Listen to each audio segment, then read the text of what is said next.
So our text today comes from Exodus chapter 3. When Pharaoh's daughter saw the ark among the reeds, she sent her maid to get it.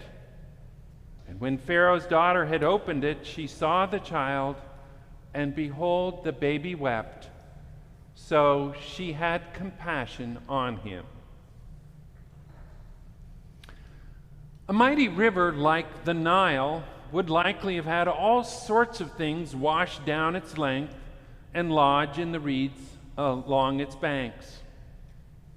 One could picture an important person such as Pharaoh's daughter might ignore such items. In this story, she did not. Something about the ark sealed with tar resting among the reeds caught her eye. She had it retrieved and found a crying baby within. And although she had no relationship with the baby or his family, she had compassion on him. Even though she recognized that this was a Hebrew baby, viewed as a threat and danger by Pharaoh. Pharaoh's daughter saw with awareness, listened with awareness, and it made all the difference to Moses and eventually to all the Israelites who were led by Moses out of their slavery in Egypt. This week we began a new series of sermons with the option of small group discussions. This series is on the subject of listening. Listening is one reflection of our fundamental response to life, as illustrated in the following quotation. We can tell what kind of freedom we're in by what we like to think and talk about, listen to, see, and do, since all our enjoyment comes from what we love. What we think about or daydream of, what our topics of conversation tend to be, what we focus our listening on or ignore, and what we focus the attention of our sight on, or what seems to be irrelevant experience, all relates to what we fundamentally care about.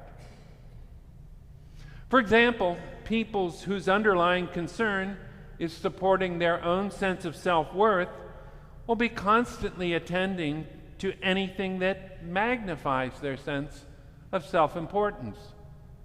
If anything occurs that threatens this, they will respond defensively or complain about it. Listening to other people talk about their lives tends to be relatively boring or insignificant. Such people are ever ready to laud their own accomplishments and point out their superior qualities. They will ever be ready to minimize others' accomplishments and dismiss anything that might be to another's credit.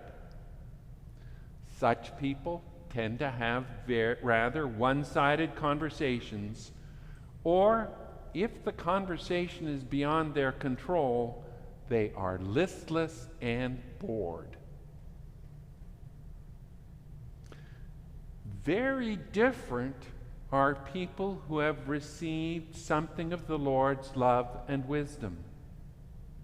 They care about other people and pay attention to them, listening to their thoughts, reflections, and needs, with an ear to hear whether there is some way in which they can be of help. This is reflected in a passage from the teachings of the New Church explaining a prayer that God would deal mercifully with an important quest. It states, "And deal mercifully means an influx of love." This is clear from the consideration that the essence of mercy is love. Love itself is converted into mercy and becomes mercy when anyone in need of help is regarded with love or charity. Consequently, mercy is an expression of love towards those who are needy and wretched.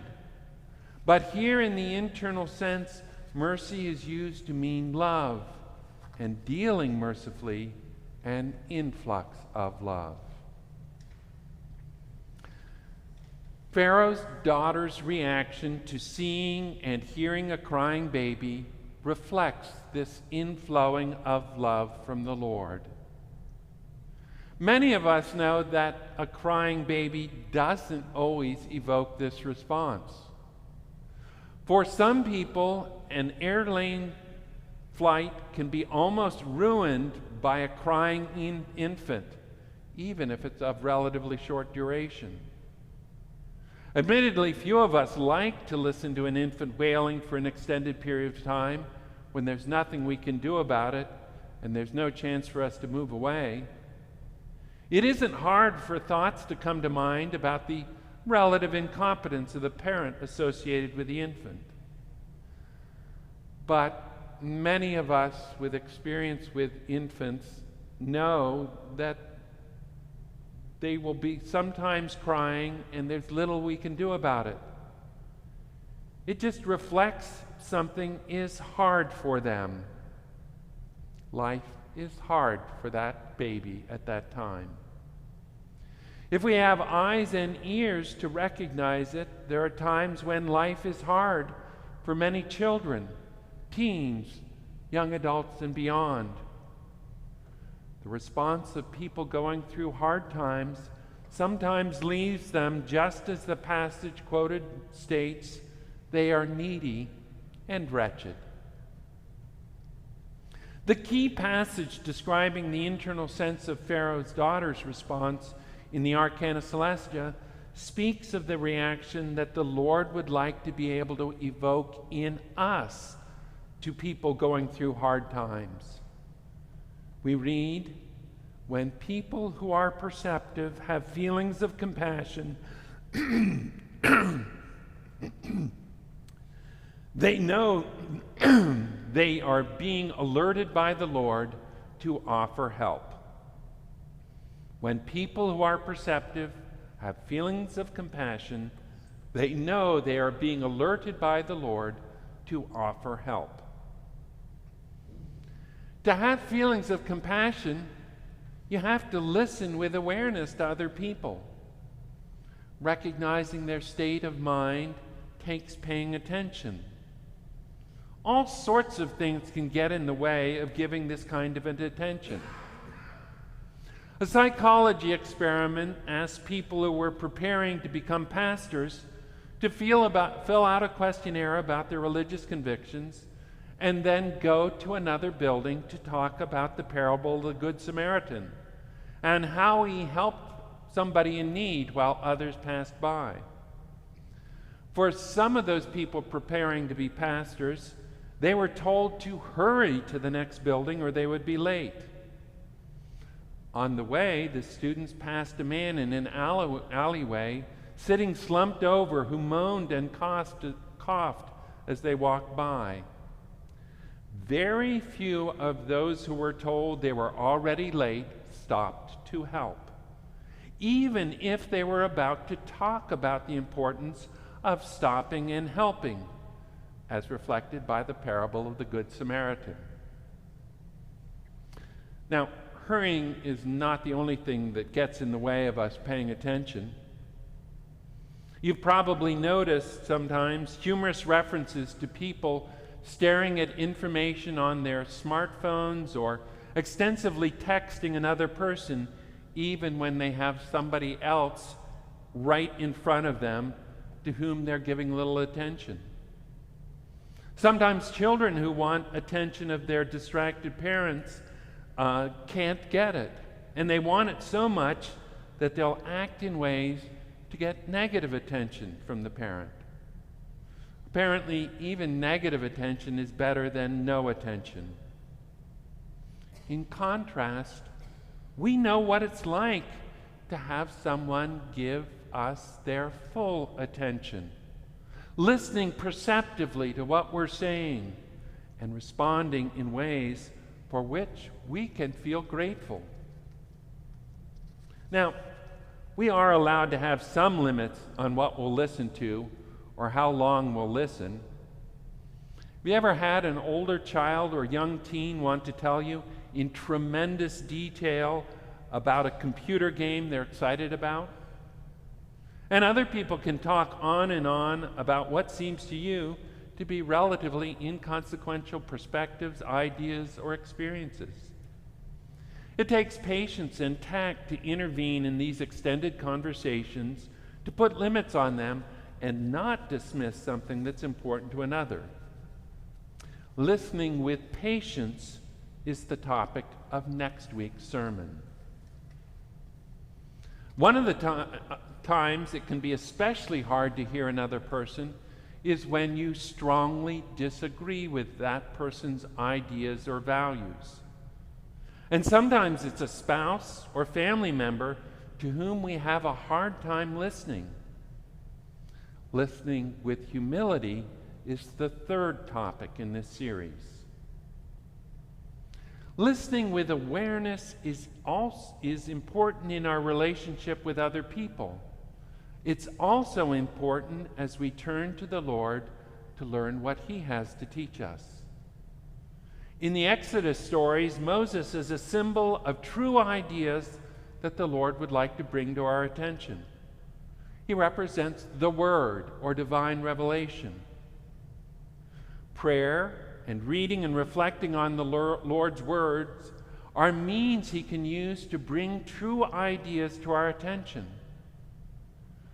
But prayer can also be an entirely one-sided conversation in which we're caught up with our own needs, wants, and preconceptions. Reading and thinking from the Word can be merely a search for ideas that confirm what we want to believe and supports a life that serves us more than others. To really listen to the Lord requires several interconnected efforts as presented from this passage from True Christian Religion or True Christianity. There are three things that form faith in us. First, turning to the Lord. Second, learning from the Word. Third, living by those truths. Now, because there are three parts to the formation of faith, and each one is not the same as the others, it follows that they are separable. People can turn to the Lord and not know any truth about God and the Lord except what they've been told in the past. People can know a great deal about truths from the Word and still not live by them. People for whom these three things are separated, meaning that they have one but not another, do not have a faith that will save them. Faith begins to be saving faith when these elements are connected. The quality of the faith depends on what kind of connection the three have. So without these three things in our lives, approaching the Lord, learning from the Word, and living by the true ideas we've recognized, we will also not be able to truly listen to others. Our natural heredity will keep us focused on ourselves, our own ideas, wants, and perspectives. The hereditary will tend to drown out what others might tell us. Now, picture being in a conversation with a man who's mostly paying attention to himself, as if in a mirror that he's holding up and barely glancing at you. You would sense that he was more concerned about how he sees himself from self-consciousness, insecurity, or vanity than much of what you might be trying to communicate to him. In the parable of the sheep and goats in the Gospel of Matthew, the Lord teaches, "Then the Lord will say to those on his right hand, 'Come, you blessed of my Father, inherit the kingdom prepared for you from the foundation of the world. For I was hungry, and you gave me food. I was thirsty, and you gave me drink. I was a stranger, and you took me in. I was naked, and you clothed me. I was sick, and you visited me. I was in prison, and you came to me. When asked when they had done these things for the Lord, he responded, "Assuredly I say to you, inasmuch as you did it to one of the least of these my brethren, you did it to me." The teachings for the new church show us how each of the states of need in this parable reflect opportunities we will have to help others in their spiritual lives, inspiring them to live better, helping them to see what's true, and tending to many other needs that we as human beings can experience in our lives.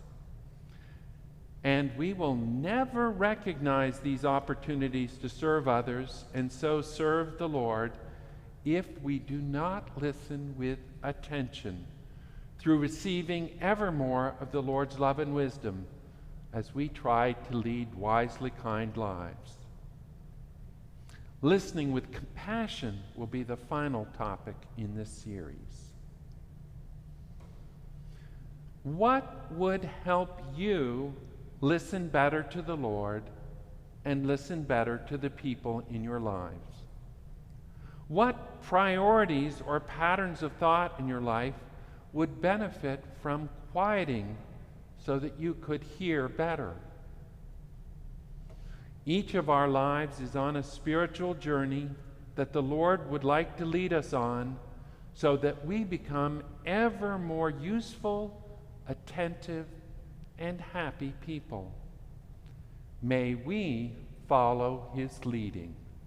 Amen.